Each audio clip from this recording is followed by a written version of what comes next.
বিসমিল্লাহির রহমানির রহিম। শুরু করছি মহান সৃষ্টিকর্তার নামে, যিনি পরম করুণাময় এবং অত্যন্ত দয়ালু। আসসালামু আলাইকুম এভরিওয়ান। আমি আজকের ক্লাস স্বাগত জানাচ্ছি সাইফুল্লাহ শান্ত। আজকে আমরা আলোচনা করব মূলত ফৌজদারি কার্যবিধি আইন অর্থাৎ সিআরপিসি আইনের 54, 55, 56 এই তিনটা ধারা নিয়ে কিভাবে পরোয়ানা ছাড়া আপনি গ্রেপ্তার করবেন, কি কি কারণে আপনি পরোয়ানা ছাড়া গ্রেপ্তার করতে পারবেন, এই বিষয়গুলো নিয়ে ফৌজদারি কার্যবিধির 54 ধারা আলোচনা করা হয়েছে। তো আমরা আজকে প্রথমেই আলোচনা করব ফৌজদারি কার্যবিধি আইনের 54 ধারা নিয়ে। ফৌজদারি কার্যবিধি আইনের 54 ধারায় বলা হয়েছে কি কারণে কোন পরিস্থিতিতে একজন পুলিশ অফিসার একজন অপরাধীকে বা একজন অভিযুক্ত ব্যক্তিকে বিনা পরোয়ানায় গ্রেপ্তার করতে পারেন, অর্থাৎ পরোয়ানা ছাড়া। ফৌজদারি কার্যবিধি আইনের 54 ধারায় যে সকল কারণে একজন ব্যক্তিকে বা একজন অপরাধীকে বা একজন অভিযুক্ত ব্যক্তিকে বিনা পরোয়ানায় গ্রেপ্তার করা যায়, তার 9টা কারণ এই 54 ধারার মধ্যে উল্লেখ করা হয়েছে। তো এই 9টা কারণের মধ্যে প্রথম যে কারণ, প্রথমত বলা হয়েছে যে কোনো ব্যক্তিকে আমলযোগ্য অপরাধ বা ধর্তব্য অপরাধের সাথে জড়িত কোনো ব্যক্তি যদি পুলিশ অফিসার দেখতে পায়, তাহলে তাকে বিনা পরোয়ানায় গ্রেপ্তার করতে পারবে। কোনো আমলযোগ্য বা ধর্তব্য অপরাধের সাথে জড়িত কোনো ব্যক্তিকে পুলিশ অফিসার বিনা পরোয়ানায় গ্রেপ্তার করতে পারবে।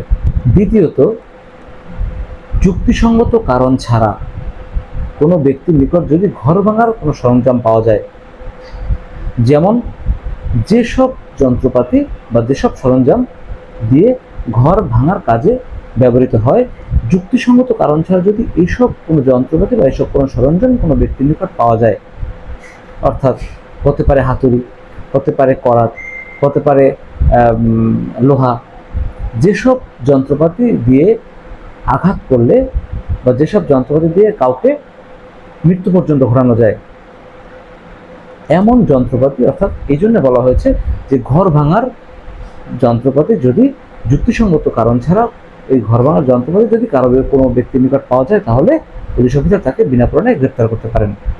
তৃতীয়ত বলা হয়েছে সরকার কর্তৃক ঘোষিত কোনো ব্যক্তিকে, কোনো অপরাধীকে, যে অপরাধীকে সরকার কর্তৃক ঘোষণা দেওয়া হয়েছে তাকে গ্রেপ্তার করার জন্য, অপরাধী হিসেবে চিহ্নিত করা হয়েছে, সরকার কর্তৃক ঘোষণা দেওয়া হয়েছে তাকে গ্রেপ্তার করার জন্য, তো এরকম কোনো ব্যক্তিকে পুলিশ অফিসার বিনা পরোয়ানায় গ্রেপ্তার করতে পারেন।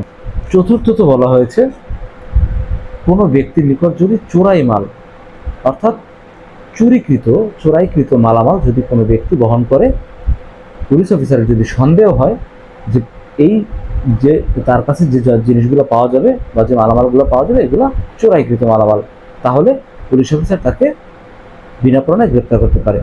পঞ্চমত, পুলিশের কাজে বাধা প্রদান, অর্থাৎ যদি কোনো ব্যক্তি পুলিশের যুক্তিসঙ্গত কাজে বাধা প্রদান করে, তাহলে ওই ব্যক্তিকে পুলিশ অফিসার বিনা পরোয়ানায় গ্রেপ্তার করতে পারে। ষষ্ঠত বলা হয়েছে সামরিক কোনো বাহিনী হতে, অর্থাৎ আমরা জানি যে বাংলাদেশ সেনা, নৌ, বিমান এই তিনটা হচ্ছে সামরিক বাহিনী। এই সামরিক বাহিনী থেকে যদি কোনো ব্যক্তি পলায়ন করে, তাহলে ওই ব্যক্তিকে পুলিশ অফিসার বিনা পরোয়ানায় গ্রেপ্তার করতে পারে। সপ্তমত বলা হয়েছে এমন কোনো আমলযোগ্য অপরাধ, যে অপরাধ বাংলাদেশে যদি কোনো ব্যক্তি করে তাহলে তিনি শাস্তির আওতায় আসবে বা শাস্তি হবে, এমন কোনো অপরাধ যদি কোনো ব্যক্তি বিদেশে করে, এমন কোনো অপরাধ, যে অপরাধ বাংলাদেশে করলে তার শাস্তি হবে বা আমলযোগ্য অপরাধ, এরকম কোনো অপরাধ যদি কোনো ব্যক্তি বিদেশে করে দেশে ফিরে আসে, এবং এরকম কোনো যুক্তিসঙ্গত যদি তার বিরুদ্ধে কোনো অভিযোগ থাকে, তাহলে ওই ব্যক্তিকে পুলিশ অফিসার বিনা পরোয়ানায় গ্রেপ্তার করতে পারেন। অষ্টম কারণ বলা হয়েছে যে মুক্তিপ্রাপ্ত কোনো আসামি অত্র আইনের 565(3) উপধারার শর্ত লঙ্ঘন করলে, অর্থাৎ 565 কি শর্ত? 565 শর্ত হচ্ছে যে 565 বলা হয়েছিল এই মুক্তিপ্রাপ্ত ব্যক্তি, দণ্ড প্রাপ্ত যে ব্যক্তি ছিল তাকে মুক্তি দেওয়া হয়েছে, সেই মুক্তিপ্রাপ্ত ব্যক্তির বাসা বা বাসস্থান পরিবর্তন না করার শর্ত দেওয়া হয়েছিল, বা তাকে আত্মগোপনে না যাওয়ার শর্ত দেওয়া হয়েছিল, এরকম নাম ঠিকানা পরিবর্তন না করার শর্ত দেওয়া হয়েছিল, এরকম বিভিন্ন শর্ত দেওয়া হয়েছিল। এরকম এই ব্যক্তি যদি বাসস্থান পরিবর্তন করে, এই যে শর্ত, এই শর্ত লঙ্ঘন করলে এই ব্যক্তিকে পুলিশ অফিসার বিনা পরোয়ানায় গ্রেপ্তার করতে পারেন।